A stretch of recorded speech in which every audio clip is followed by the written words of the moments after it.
Okay, good morning, everybody. Are you ready to rock? Yeah. Okay. All right, so I'm Ray Hutchins. I'm in the cybersecurity business. You're going to learn all about that here shortly. We're going to talk about ransomware here today, and there's going to be some painful aspects to this, but also I'm here to help you, to also bring you some relief as well. But going through this process, occasionally you will see this particular slide. When you see this slide as a cathartic process to deal with whatever information I'm bringing you at that moment, what I would like you to do is to emit a groan of pain as a unit. Okay, so let's practice it right now. Let's just pretend I just popped it up there right now. Yeah, just so as you see it, just go ahead and do it, and you'll feel better, and it'll help you cope with what we're dealing with here as we're moving forward. Okay, Cybersecurity is the name of our company. The security spelled with a C. That's because we're changing security. If you want to know how, ask us about it. We'll tell you about it. First of all, an American flag. Okay, I'm a veteran, and I'm going to give all of you all this morning a good morning salute, because cybersecurity is a national security issue, and it is no joke. I'm ex-Air Force, ex-military pilot.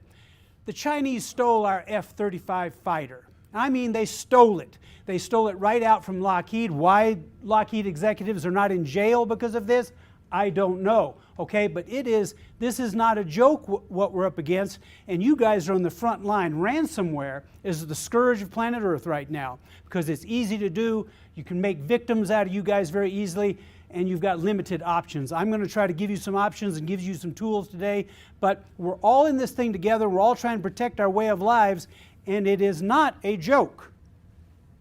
A couple of things real quick here. Some introductions, some important people. In the back, Neil Brown, Touchpoint Video, one of our sponsors. He takes care. He is the digital master, the video digital master in Denver. Amazing guy.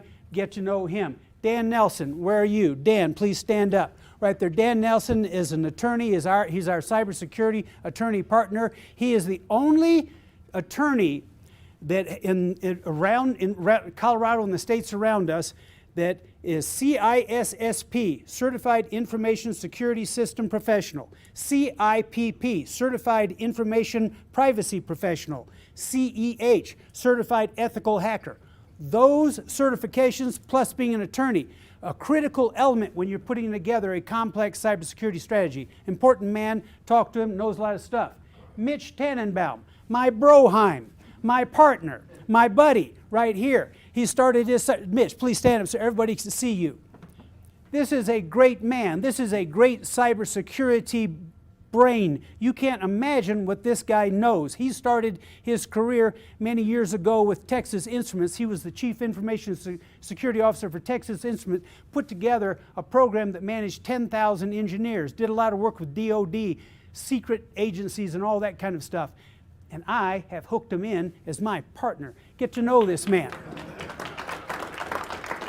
There's a couple of other folks I'm going to introduce to you later that are important resources to you as we go through this. Okay, if you go to Google right now and you just type in ransomware, here's what will come up today for you. A type of malicious software designed to block access to computer system until a sum of money paid. Although ransomware is usually aimed at individuals, it's only a matter of time before businesses targeted as well. Huh? Only a matter of time? This is what's up there today on Google. You type it in right now today. Okay, for your edification, I've updated this. Type of malicious software designed to block access and or exfiltrate data from any kind of computer, PCs, tablets, laptops, mobile phones, until a sum of money is paid. Ransomware is the most prolific form of malware on Earth today, 160 different kinds, and is aimed at individuals and businesses of all kinds. It is the scourge of Earth. Oh! Okay, very good, very good. Does that feel better? Does that help? Okay, okay. All right. Survey says, okay, so how many of you have been actually hit by ransomware at this time? How many of you, so about 5 of you that's been hit, that's admitting it. How many of you know of someone that's been hit by ransomware? Now we're up to about half the crowd in here, on here. So that's just telling you, how many of you paid the money? Very few people admit that. But that is a route, by the way, depending on the amount of money and depending on the situation. But ransomware, the FBI said that the FBI reports that there are $1 billion in ransomware attacks that were reported to them. But they're saying that less than 1% have been reported to them. So that's more than $100 billion, and the FBI really doesn't know when someone's not reporting it, but it is everywhere and it is growing. This is a problem. This is a true problem. And how many of those attackers did the FBI catch, or anyone else catch, frankly? And the answer is just virtually none of them. I mean, it's a real bone I have to pick with these guys, but that's the reality. It's hard to do, number one. It's hard to catch these people, but they're not doing it. So what that leaves is you up against the hordes, okay? There's a billion-man opportunistic army around Earth, knows that we've got something, knows that we have money, knows that we're wired, and all they need is a computer and an internet connection and a few smarts, and they're after us. So you've got to be on your guard. 3 generations of ransomware. Number 1, generation 1, it encrypts the data and demands a ransom. It may decrypt the data if you pay, or it may not. Generation 2, it uploads the data before it encrypts it. Then they will threaten to publish the data if you don't pay the ransom. Backups don't help with this. So they take your information, they put it up there, and then they threaten you putting it out there. If you've got sensitive intellectual property, you don't want that to happen. I know right now of a marijuana company in Boulder up against a $50,000, I don't know what they did, I heard about this a few days ago, $50,000 to get out of this. They were seriously considering paying it to get out of it. Number 3, nukeware doesn't upload the files. They overwrite and delete them. And any backups that it can get to through your computer, it'll delete those also. So you want to make sure that you have at least one offline backup.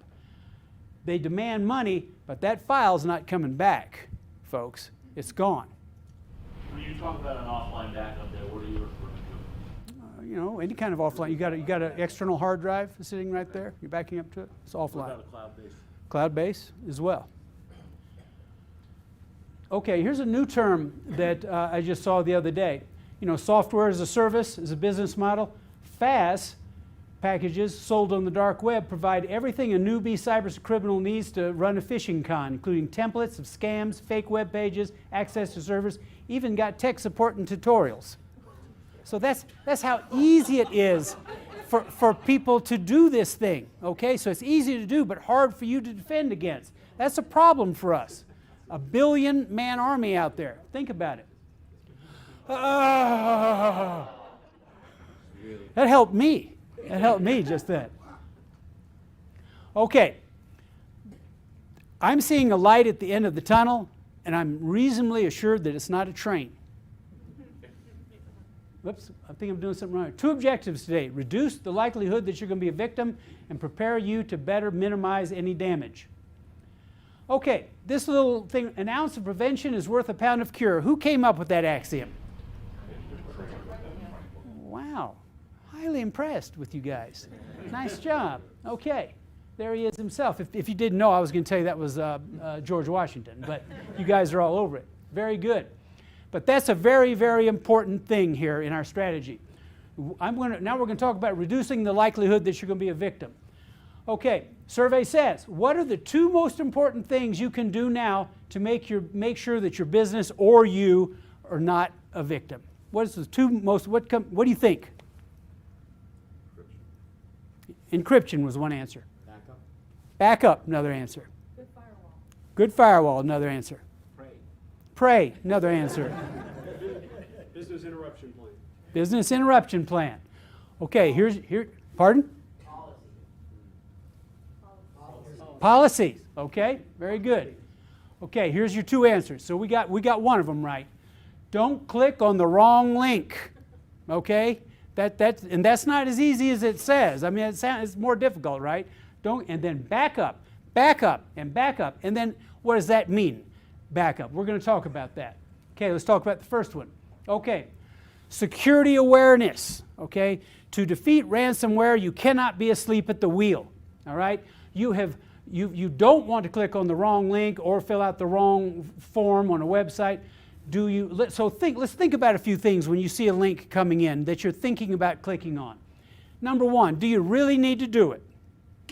Number two, do you trust the source? Number three, does the link look legitimate? We're going to show you some examples in a minute where they don't. Do you preview the links before you click on them? And do you know how to preview the links? Now, in the business world, you can take security awareness training courses. And they're not that expensive. I'm going to tell you, we've helped clients for $500 a year. If you've got 20 employees or more, you can train your whole staff, you know, and you can have a phishing platform and training modules and the whole thing. It's not that big a deal, but the training is critical. And so learning, and I'm going to give you a little bit of training right here today that's going to help you be aware and pay attention to what's going on. Okay, on this is a slide I got off of the web that shows an example of how you can be tricked. So you've got a couple of links here. You've got the accept button in the view profile. Now notice when I didn't make this slide, it says with your mouse, hover over the link or the button. You will see that it does not take you to Facebook. Well, it's not going to take you to Facebook because this is LinkedIn. So you know that right there, the person who made this slide, I don't know what happened. But we're not talking about Facebook, we're talking about LinkedIn. But how many of you in here know how to hover over a link with your mouse and look at the link? Okay, you see it. Okay, and down the bottom left-hand corner, I'm glad to see as many of you do. The rest of you, you can, before you click on it, hover over it, and in the bottom left-hand corner, Keith, is that the same for Apple, bottom left-hand corner? Yeah. Or it is, okay. It's a browser thing. It's a browser deal, okay. All right, so it's all browser-based, that's right. So you hover over it, and bottom left-hand corner, you can see the address for the link. And so now the next step is, can you recognize a good link, a good domain, or not? But you hover over it, and you can see now in this particular one, HAI61.com. That's the domain name, okay, over that, and everything after this .com, this WordPress, all this stuff over here, that's just the page and whatnot that comes behind it. But it should say LinkedIn.com right down there because this person hovered over this link and they saw this and they're going, it's not legitimate. Okay, so I'm not clicking on that thing. Okay, but that's a technique that you learn in security awareness training. Here's another one. This is eBay, obviously, and so we're talking about responding. And so this should be an eBay link as well, right? Hovered over it. We've got here signin-ebay.com, veryland.ru is the Russian domain, and then eBay. So, but they've thrown in eBay here a couple of times trying to trick you, make you think, oh, well, it's eBay, you know, but it's not eBay. So there's a little process for recognizing these things. You can go on the internet for free and you can get some training on this stuff. People will give you some of these slides unless you go through them and take a look at them just so that you're getting familiar with what a link should look like before you click on it. Because when you click on that wrong link, you've got problems. There's one last one here. This one here gives you, at the top up here, it says, at the top, it's not an email address. And Amazon, we're talking about Amazon here, and it's got, note that it's got M-A-Z-O-N, it doesn't have Amazon. So that's a warning over here. Dear client, generic, non-personalized greeting. And then over here, if you hover over this link, you can see that there's a redirect going on down here. So you've got some tools right there in your browser to work with, and so you've got to get in that habit. You never click on a link without looking at it and thinking about it and thinking your way through it. Bottom line, you can't be asleep at the wheel. You cannot just blindly click on links and attachments. Slow down, think, and ponder. Email sender, do they normally send you emails?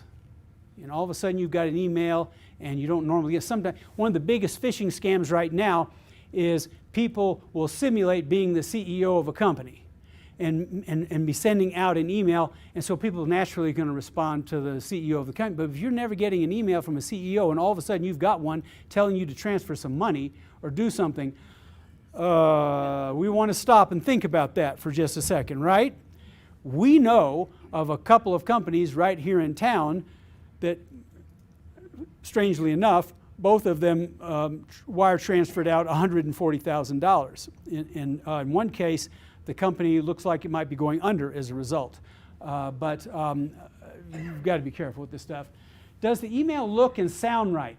Too many misspellings, bad grammar, that's a giveaway. That used to be just endemic, bad spelling and grammar and whatnot. A lot of the people that are doing this stuff have gotten better on that, and they've gotten a lot slicker. But then think about India for a second. 1 billion people, very smart people that are coming up in their technology training and thinking this is a great way to make some money, and they don't have to make a lot to support themselves, so they'll get into the business, but they're spelling it. So you got lots of bad spelling and grammar going on out there still. So that's a clue. That's something that's helpful to you, all right? Is the request rational? Is it unexpected? Look for warning signs. If anything is weird, confirm it before you click. You've got some sort of request. I mean, you can pick up the phone and call someone and confirm it, but don't use the phone number in the email because they're sitting at the other end. Yeah, go ahead. That's great, kind of a thing. No, you've got to use your head. You've got to be suspicious. Be thinking, this is the internet. I could be being ripped off in a huge, huge way.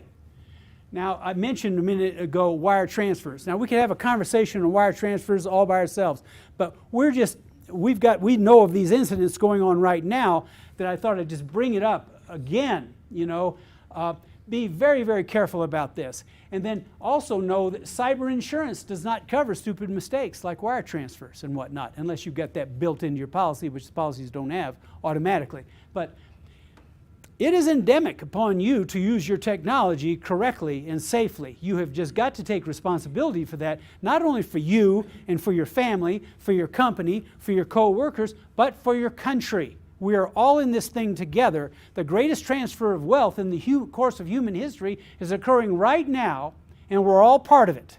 Every bit of us are part of it. Whoops, okay. Security awareness training. So I'm going to go through a little bit. Policy was mentioned in the back. If you've got a company of any size, you want some policies because you've got to write it down. Well, number one, we take cybersecurity seriously, and so we're going to write some policies up. One of our policies is security awareness training. What does security awareness training consist of? Well, you define that. You make sure that you do it. If you've got 5 people working for you, you have a policy. It's written down. You make everyone sign that policy. You make sure they understand it, and then you do it. You enforce it. And you, as company leader, you lead the pack. You do it yourself. If there's any security awareness training, you do it, and you do it enthusiastically, and everyone behind you will know, that's what we do around here. We have a security culture. We care about what's going on. One of the biggest problems, one of the greatest national crises in our country right now is crappy, high-level corporate leadership right now.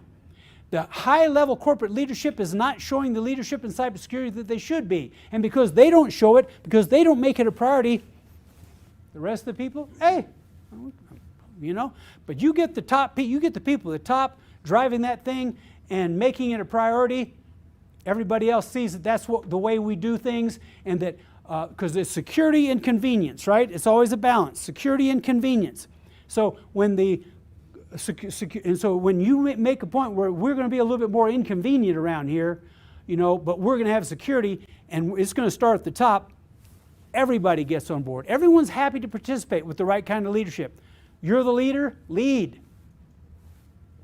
Raytheon, I'm bringing up Raytheon. I have some personal experience with these people. Raytheon is the largest, most sophisticated cybersecurity company on earth. Their cybersecurity program consists primarily of security awareness training for the people. They know that the people are the weakest link in their organization. They know it. They train their people, and they make sure their people understand the culture of security. That is how Raytheon, the largest, most sophisticated cybersecurity company on earth, handles cybersecurity. Security consists of people, processes, and technologies. So lots of technologies that we can talk about, lots of processes, but the people, it's us. What do we do? What decisions do we make? If everyone's doing the right thing, you don't need the processes, you don't need the technologies, because people aren't going to make mistakes. There are 22 different online security awareness training platforms. We've evaluated all of them. We know if you're thinking about using one, we know what you need to do. Your training, whatever platform, if you're going to buy a platform, if you're going to use a platform, you want the training modules and you want an automated phishing module. So you want to do fake phishing campaigns to your people. That's what you want to do. $20 a year per person, $500. You're in business. Not to do this, and you're the leader, poor leadership. Okay, many more techniques. Training is required for everyone, including top management. Most importantly, top management. Most importantly, if top management gets it, it's going to happen to the rest of the organization. Okay, second point. Backups. Not as easy as it sounds. Okay. First, identify, segregate if possible, and back up all company data that you must not lose. And I say company, I'm also talking about you as individuals. A lot of solo entrepreneurs, small entrepreneurs in here. You're in the same boat. You've got the same deal.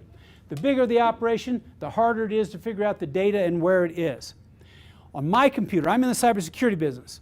On my computer, my critical data is my client data.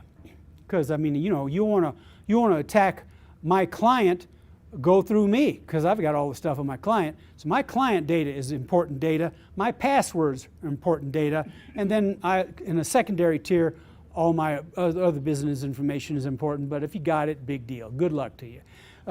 But my client data and my passwords is important data. And Mitch and I, we have the same approach. We have what we call a client data protection policy.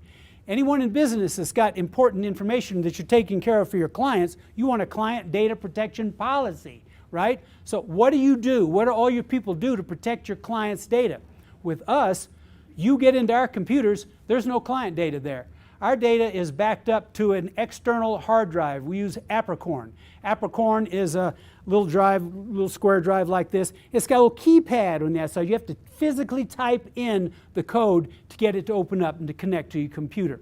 That's what we use. You go into our computers, nothing. There's nothing there. We have a policy. We enforce it. We enforce it with all of our subcontractors. We audit the machines. If they don't have an Apricorn, I buy it for them. I give it to them. I train them on there. And we make it known. We have a policy. We follow it. You have to have your own policy, your own system set up to handle your deal. So you've got to identify the data. You've got to figure out the data and where it is and what it is you need to protect. And all of it, you don't need to protect all of it. Some of it you don't care about. And then, depending on the size of your organization, and this is the larger the organization, the more likely this becomes, you may have to create topology maps that shows where the data is, where it's stored, what the flow is between the data, which we do. We do this as part of our service to our clients. But let me tell you, this is revelatory to management, when management for the first time, because you know, with typical bigger businesses, management is actually, in most of these businesses, they're afraid of their IT departments. They don't understand IT. They don't understand the people running IT. They don't understand the language that they're speaking, okay? So, you know, and they just get money requests. Oh God, what are we going to do with this? We don't even know what it is, you know? And so, but when we convince them that, wouldn't it be better if you could actually see your network and see the flow of the data? Well, they go, yeah. And so when we show them the map in English, not just a bunch of IP addresses on tops of boxes, you know, but real map. It's like people sitting in their offices weeping, you know, because they can understand their network and the flow. For the first time, they can see that this is not something that's just this mysterious never world out there. This is something you can understand and you can manage. So whatever it takes to get you to the point where you understand what you've got. Also, backing up data in the cloud. Don't assume that your cloud vendor will protect your ass. Assuming there, I got this from Mitch. That's a little line that we got. Heavy emphasis on assume and ass and whatnot. I mean, he's a cusser, you know. And so, okay, so let's move on. We got a little more about this. Backup issues. Now we recommend full disk. Now most of you, I'm sure you're all backing up some level or another. Is there anyone in here not backing up? at all. And of course, you're not going to admit you're not backing up. Now, there are people, I'm going to tell you what, there are people out there, a lot of people not backing up. I mean, still. And so I know what's going on. We run into it. Okay, all right, those days are the past for you, right? You're here today, all right? So you're backing up. And so now most of you, however, backing up the obvious things, right? Your documents, your spreadsheets, those, okay, that's good. That's a good start. Back that up. Multiple places, right? We're going to talk about that. But if you're talking about defending against ransomware, the best thing for you to back up is full disk backup, your operating system, application keys, registry files. That's a more complex backup. You might not know how to do that kind of a backup completely. I've got some people I'm going to point out to you shortly that can help you with that, and you get information on the internet. So there's more to it, but you need, what you're trying to do basically is back up everything. You want to back up everything off your machine so that if your machine is locked down, completely locked down by these clowns, and you can't do anything with it, and they put a $10,000 number on you or something, you probably need a little help, and I'm going to give you some help in a minute, but you wipe that machine clean, but you've got that backup, and you just fill it back up again with everything that you had, and you're back in business, and the hell with them, okay? Back up, back up, back up. Don't click, back up, okay? That's what it is. That's the key. Multiple copies on multiple dates going back in time. Why? Many attacks are not immediate. The way a ransomware attack typically works, now there's different ways of doing it, right? But the typical, when you click on that link, just a little bit of code goes in there. Not enough to do its full job. It calls home after a while. It might wait a while, okay? A couple of days, 3 days, maybe a week. They're patient. They don't care. They're there. They've arrived. They call home. Some more code comes in, okay? That's the code, okay, that you're looking for. And then the real package arrives and sets up shop. Could be days or week before all hell breaks loose. So why do you want multiple copies going back in time? Because you don't want to restore data that has been infected with malware. To do a restore with something that's just 3 days earlier and the code was already there, well, you still got the problem, right? If you can go back 10 days, you know, whatever, okay, now you're in, so it's a little bit more of a strategy on that to keep in mind. Cloud is good. Backing up in the cloud is a good thing, usually. All right? You've got a few questions. And so how easy is it to back up and to restore? Okay? A lot of times people are doing good backups, but they've never practiced a restore. Practicing a restore is hard. Okay? And depending on who you are and what your resources are, maybe you're never going to practice one. I don't know. But I'm going to give you some resources to help you get a restore here in a little bit. But ideally, you're going to practice some restores as well. Frequency of backup, that's an issue you have to make if you use it in cloud. Every hour, constantly, how frequently do you want to do it? Depends on what data, how important is your data? What have you got going on? You got a lot of transactions, or are you just doing something that you can do once a night is good enough, you know, kind of a thing. How long does it take to restore your data? Well, that usually depends on how fast your internet connection is, right? Because you've got a lot of data that you've backed up, everything. Now, if it's just a few files, well, that's one thing. If it's everything, that could take some time. How fast do you have to be back in business? Well, these are decisions you have to make and think through. What's involved in testing a restore?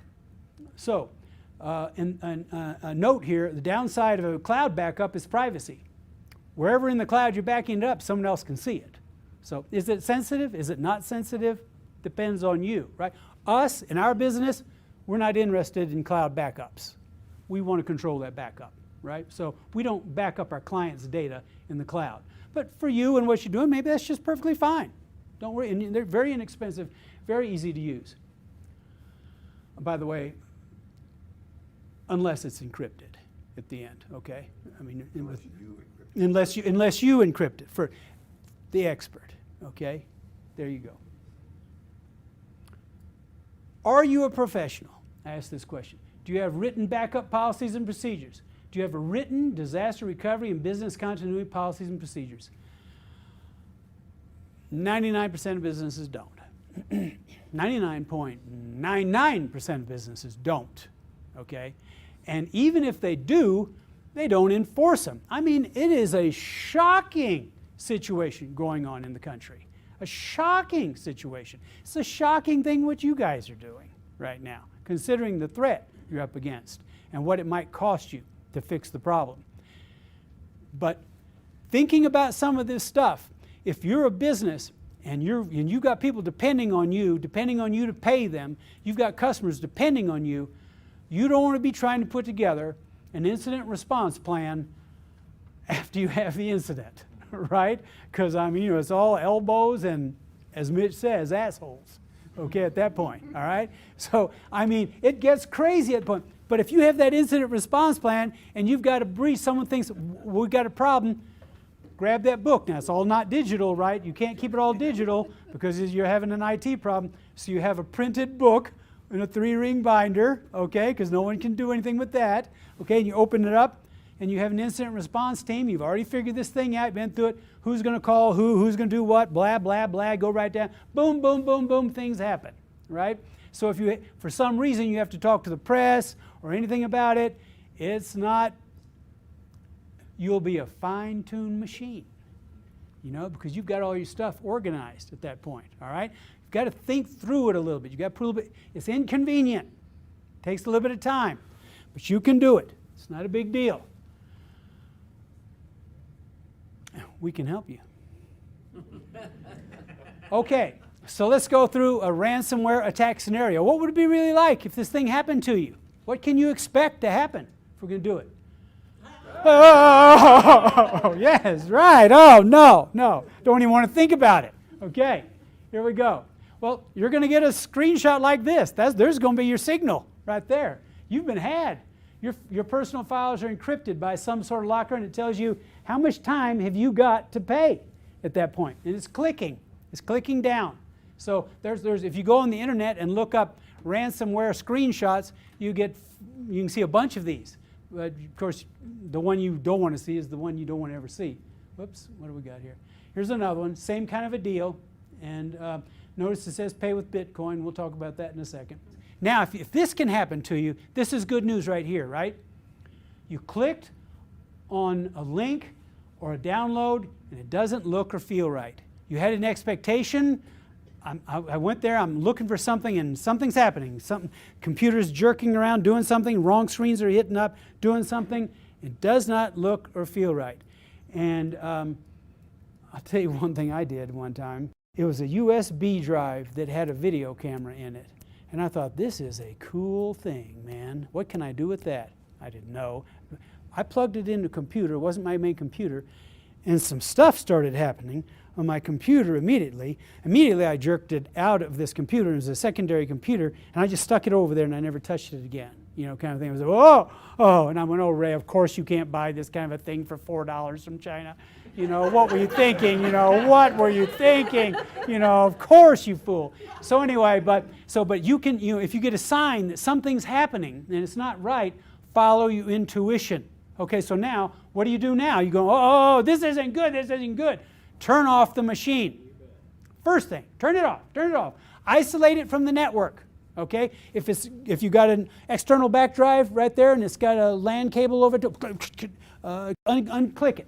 And including any backup. If you've not gotten any warning messages, the code may not have been executed yet. Okay, at that point, oh my goodness, you call an IT professional at that point. Okay, Nick Krutt, Keith Motzner, please stand up. These gentlemen. Here are two trusted, well-known Thai Rockies members, IT professionals. Both of them can handle Apple, PC, Linux. You need an individual that you can trust. My machine, I think I've got a problem.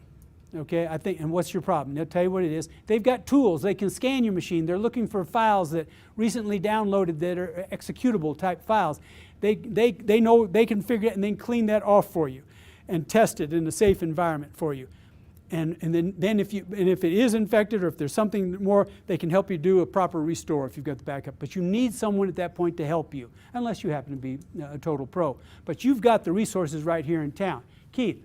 Get a card from me because my phone number's transposed there. That's not quite right. So I am very sorry, Keith, when I typed that up incorrectly. So very good. Yes, Keith has got business cards on him, and so does Nick. And so please, there's a couple of people we brought in. These are great people, known them for years, and great resources for you. Is your phone number right, Nick? Okay, very good. Okay. Sorry about that, Keith. Okay. What's your other option? Now there is one more option over here if you've got the money. There's various tools if you're in business that you can install in your network that will scan for ransomware attacks and whatnot. But they're more expensive and whatnot. And I'm assuming this is a smaller crowd with smaller budgets, and so that's not usually your status. Yes, what about security service firms like McAfee? Yeah. If you've got the money, there are a lot of ways of skinning the cat. If you've got more money to do things, tools and programs you can install in your network or people you can bring in. But for the average users and whatnot, I'm giving you the best resources that I think you can get. But another option, because a lot of times these ransoms are $300, okay, $400. Depending on your situation, it just may be easy, and how fast you got to do it, you can take the chance. Now, there's Bitcoin machines, ATM machines all over town. You can look up Bitcoin machine in town. You go over to them, you give them a credit card, get out your $500 in Bitcoin or whatever it is, and then the rest of the instructions will be on that slide that I showed you. They're going to tell you exactly what to do with that Bitcoin information. And so you just follow it. Now, do they give you back your machine? Do they give you back your data? Don't know. If they do, if it does happen, you still want to take it to Nick and Keith because you got to get rid of the file. It's still there. It can happen again, right? But that's an option, right? So when this stuff first started happening a few years ago, there was someone in the FBI, and it was all over the internet. They just came out and said, "Pay it." Now they've backtracked since then and said, "No, you shouldn't do it." But so that even they at one point said, "Just pay it," And so we can't help you. You're on your own. 50-50 chance. I made that number up. What if their strategy was not encryption but exfiltration of your data and the threat to make it public? Well, it depends on what the data is. If it's like that marijuana company that's got a lot of clients and stuff on it, they may have paid that money, And so, why are we still groaning? Don't we have the solution? What's going on? Don't click back up. Okay, that's it. Don't click back up. Now, last but not least, we're almost done. I know I've disparaged the FBI and crime law enforcement this morning over this issue, but there is the address of the FBI Internet Crime Center. We should cooperate with them to the best that we can. We should cooperate. So if you have an incident, even if you're solid, let's tell them about it. We're in it together. And they've got their hands full. There's a lot of stuff going on, but I say let's play the game. It's right there. If you can't remember this, if something happened, call me. Let's cooperate. Let's make it happen. Okay, something I'll ask you a question. Now, I've given you a high-level little approach here this morning on this thing. Really getting trained up on ransomware and defense tactics and whatnot is more involved and more detailed to really get trained up. You're not trained up. You've got an introduction to the components. So Mitch and I are thinking about doing a real training session on this, a 3-hour type deal where it's really a deep dive that gets into network and data analysis exercise, policies and procedures where we actually provide policies and procedures, incident response procedures, security awareness training options, the real ones, telling you here are your options all in deep. Full backup options and procedures. Really showing you the procedures, data restore options and procedures, machine cleaning and decryption options, Bitcoin tips, cyber insurance issues. We're thinking about doing this and charging like $99 for deal. Yes, sir. So, in all honesty, so my business eventually will lead to a point. So I'm in the business of helping people with chronic diseases. Eventually, You're in the business of what? Of helping people with chronic issues. Cancer, organ failure, things of that nature. Eventually, that might lead to me storing data that is, HIPAA protected. So, a lot of what you're talking about are really personal hazard avoidance mechanisms, like, looking at your browser when you see a link and things like that. But do you have resources within your company to talk about greater, larger cybersecurity issues from a DevOps perspective? In other words, how do I secure my network, my NOC, my cloud services for my customers' sake? That's not just a desktop computer, but now we're talking about 300 nodes in somewhere. Mitchell, please respond to this. Certainly, we can do that. You know, we have 25 minutes today, so we're kind of, you know, like give people the really the top, you know, level thing. But you know, the organizations we work with are anywhere from a couple $100 million to a couple $1 billion in revenue, and you know, that's kind of our sweet spot of who we're going after. But everybody's really a target, right? Nobody, for most of these attacks are, you know, on occasion, if we go look at like the Democratic National Committee, right, that's a targeted attack where they're going after someone in particular. The reality is most of these attacks are attacks of opportunity. They'll send out 1 million emails, they'll figure that some people will click on it, and then they'll go after whoever did click on it. So, you know, nobody is exempt in terms of, we have a client who's 20 employees, and they just got hit with a ransomware attack, encrypted 3 million files. You know, so it really doesn't matter the size. And yes, absolutely, we work with people of all sizes to go, you know, deal with the issue. And I bring that up just because, from the standpoint of talking about a new offering and what your audience is, a lot of people in the different areas that are going through incubators and accelerators, they're in the new startup market. A lot of us are, you know, maybe web mobile companies, and so for us, it's not just a question of protecting our data at the individual level. I mean, some of us have concerns that Yahoo right now, they're getting carbon because they just had a data breach. But that's not a question of just me sitting at a desktop. That's a hacker actually going into their services at an enterprise level.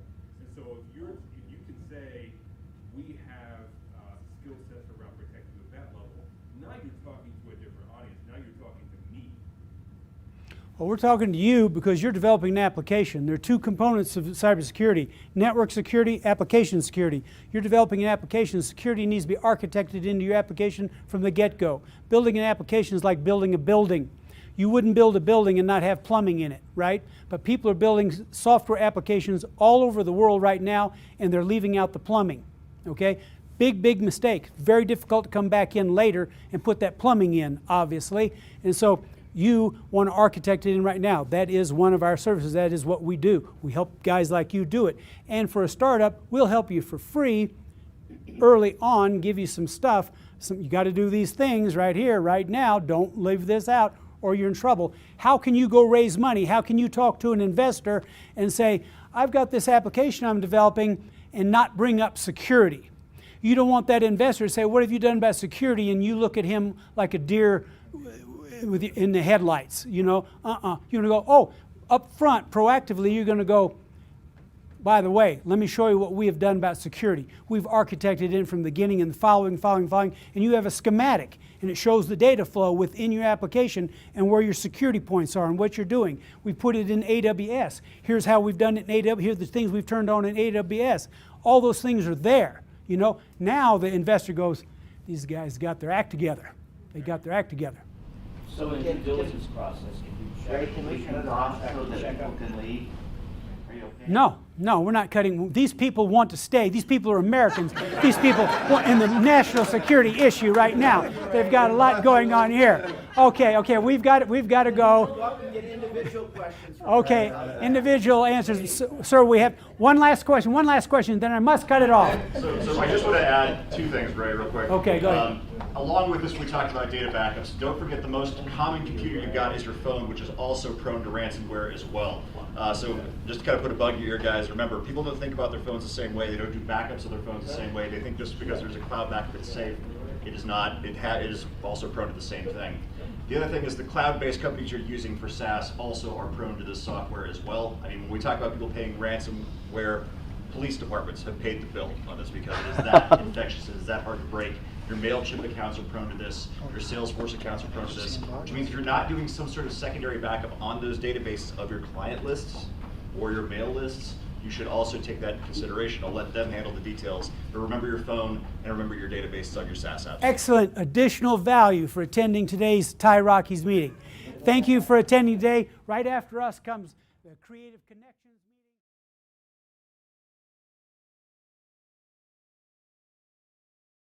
Turnkey Cybersecurity and Privacy Solutions offers the complete cybersecurity program for small to medium-sized